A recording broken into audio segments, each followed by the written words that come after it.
Good afternoon. I'm Rick Minner here with our latest addition to our Inman Farm Heritage Days collection.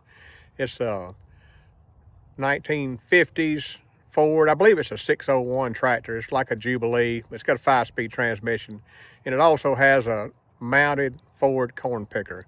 And if you've ever picked any corn by hand, you know what a great addition that is to your equipment selection, because I know when I was younger, we first grew corn, dry corn, and picked it by hand, and then for several years after that, Bub Carden allowed us to use his Ford 3000 with a mounted Ford picker, and that was a blessing. I mean, you could really knock the corn out with them, and they do a good job of picking. I'm gonna get Joanne to film me just driving along with a corn picker running here in just a minute. But we were able to acquire this from Glenn McWaters. We found it on Facebook Marketplace, and I called him and talked to him about it and told him we were going to use it for a show, and he made us a really good price on it, and he fixed everything that needed fixing on it, and we picked it up. Josh Coach went and picked it up for us today.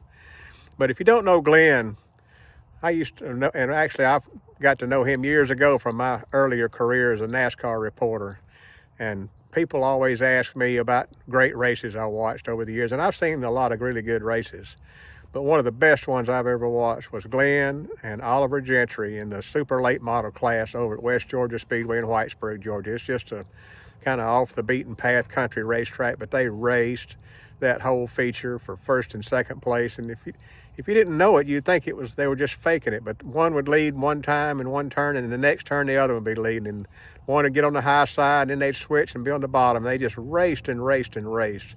And finally, one of them, I think it might have been Oliver, had some kind of mechanical issues and brought that to an end. But I guess they did that many a week. But he was a really good race driver, and they were clean racers and good people, and just it was fun to write about people like that. But I'm hoping we can get him back over here, maybe run this thing through some corn this fall. But for now, we're just going to have it for displaying at our show on March 6th through the 8th. Y'all come take a look at it. And Joanne's fixing to show you what it sort of looks like going down the corn road.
So this is a 1950s model Ford 601 Workmaster with a one-row Ford corn picker built by Ford, which is pretty hard to find. My dad bought this tractor in 1980. It's been completely restored once since then, and it's in good running condition. But it's just an old tractor that my dad used when he grew corn and made his own cattle feed. So there you go. I hope you have good luck with it, Rick. And I hope you get to run it some, because it runs and works perfectly. We hope y'all got as much enjoyment out of watching this video as we did out of making it. We're trying really hard to produce some videos that are worthwhile and help y'all learn about what we're doing here at Inman Farm Heritage Days. If you like it, if you don't mind, help us out. Click that like button and subscribe to our channel. And we'll see you on the next time.